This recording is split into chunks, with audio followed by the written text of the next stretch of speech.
Ladies and gentlemen, welcome to Chanel Jasmine, the best novel Chanel for romantic stories. Hai guys, selamat datang di channel Jasmine, channel terbaik untuk menyimak novel-novel romantis. Mohon dukung channel ini dengan subscribe, like dan share video-video yang ada di channel ini. Terima kasih. Kaisar Agung Seni Bela Diri, bab 693, Sang Selir Merah. Sejak tiba di dunia Tianlu menggunakan kapal antariksa, hal pertama yang dilakukan Luo Xiu adalah mencari informasi tentang Sekte Tianyun dan Liu Xiahan. Di planet Jinhao, ia membeli informasi tingkat merah dari pedagang intelijen. Informasi itu menyebutkan seorang wanita bernama Sang Selir Merah atau Hong Fei. Menurut deskripsi, Hong Fei adalah murid Liu Xiahan, dengan bakat luar biasa dalam penguasaan hukum api. Ia dianggap sebagai salah satu yang terbaik di generasi muda. Liu Xiahan, yang dikenal sebagai Dewi Xiahan, kini telah menjadi wakil kepala Sekte Tianyun setelah menerobos tingkat kasiar dewa. Menjadi muridnya adalah mimpi banyak kultivator muda. Namun, Luo Xiu tidak pernah menyangka bahwa Hong Fei adalah Yan Yue'er. Melihat kebingungan di mata Yue'er, Luo Xiu hampir mengungkapkan dirinya, tetapi ia menahan diri. Hong Fei, pemuda berpakaian mewah di samping Yue'er memperhatikan ia tampak kehilangan fokus, membuatnya merasa tidak senang. Ia mengikuti arah pandangan Yue'er dan melihat seorang pemuda, Luo Xiu. Ini membuatnya semakin jengkel. Bahkan ketika aku berbicara, dia kehilangan perhatian. Sekarang, dia malah memperhatikan pria lain. Hong Fei, apakah kamu mengenalnya? Tanya pemuda itu dengan nada tajam. Tidak kenal, jawab Yue'er, menggelengkan kepala. Tatapan bingung di matanya kembali menjadi dingin dan tenang. Yue'er sendiri tidak tahu mengapa ia merasa bingung sebelumnya. Orang yang ia lihat barusan memberinya rasa keakraban, tetapi ia tidak memiliki ingatan tentang dirinya. Pemuda berpakaian mewah itu tertawa kecil. Benar saja, dia hanyalah seekor semut di tingkat dewa langit. Mana mungkin layak mengenalmu. Saat berbicara, ia melirik Luo Xiu dengan dingin. Sebuah serangan kesadaran tak terlihat seperti pedang tajam langsung mengarah ke laut kesadaran Luo Xiu. Serangan semacam ini tidak memiliki wujud dan sangat sulit dideteksi. Selain Luo Xiu, tidak ada seorang pun di sekitarnya yang menyadari apa yang terjadi.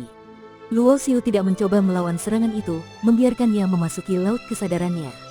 Namun, serangan itu segera terserap oleh kesadaran Luo Xiu yang luas dan kuat tanpa menyebabkan kerusakan sedikit pun.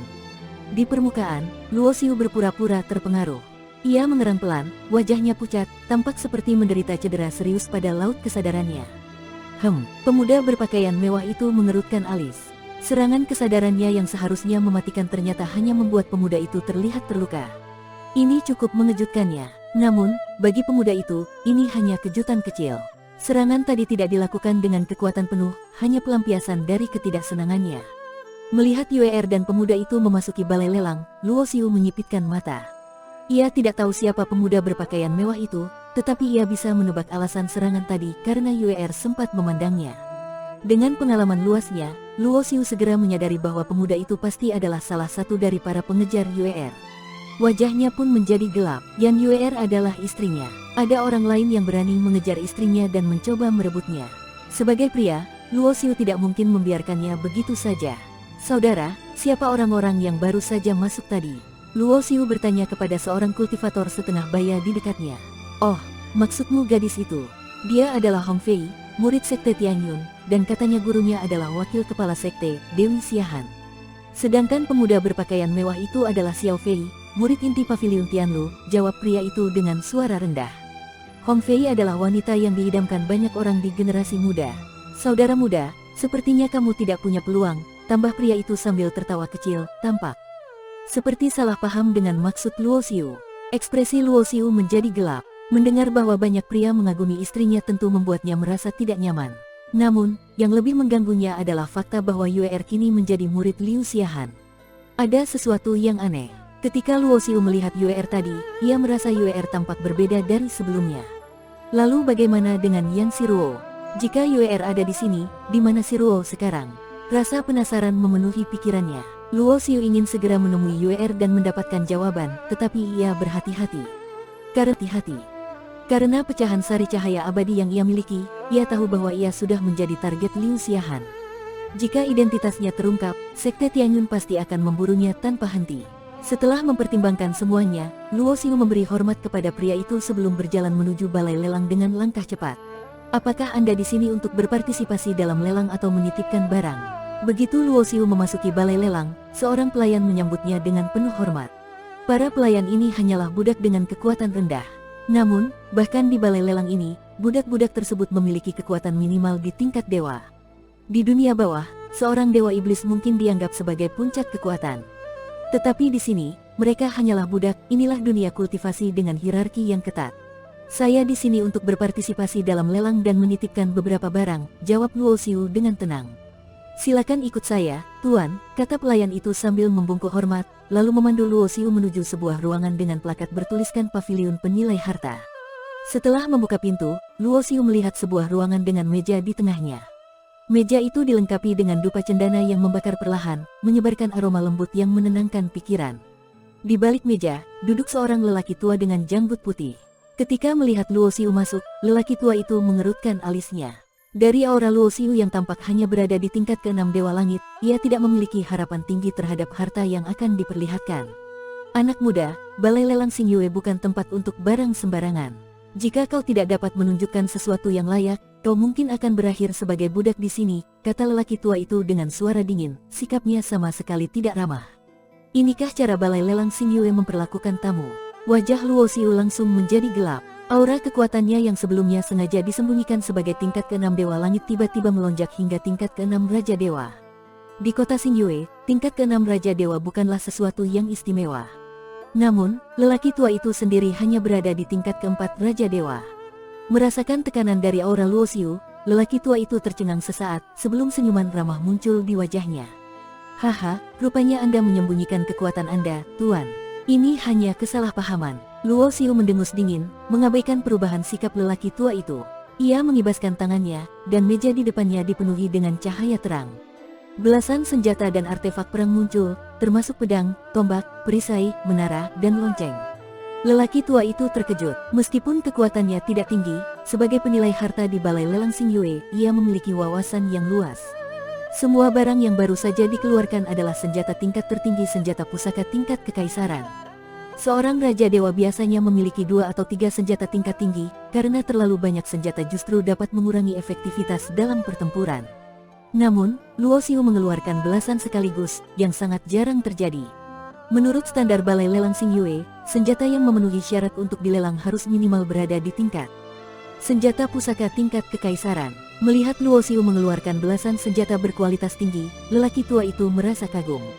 Awalnya, Luo Xiu berencana untuk menjual beberapa cakram formasi yang ia buat.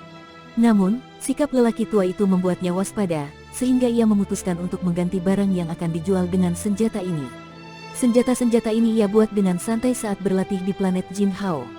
Masing-masing dihiasi dengan rune formasi yang sempurna dan dibuat menggunakan teknik unik yang membuatnya nyaris tanpa cacat. Luar biasa. Setelah memeriksa barang-barang itu, lelaki tua itu berseru dengan penuh kekaguman. Bahkan di antara senjata-senjata pusaka tingkat kekaisaran, barang-barang ini tergolong kelas atas. Tuan, jika saya tidak salah, semua senjata ini dibuat oleh orang yang sama. Apakah Anda yang membuatnya? Tanya lelaki tua itu, matanya penuh harap. Luo Xiu mengerutkan alis, pandangannya menjadi dingin, tetapi ia tidak menjawab. Saya terlalu lancang. Lelaki tua itu segera menyadari kesalahannya dan buru-buru meminta maaf sambil membungkukkan badan. Balai lelang memiliki aturan ketat untuk tidak menggali informasi pribadi pelanggan.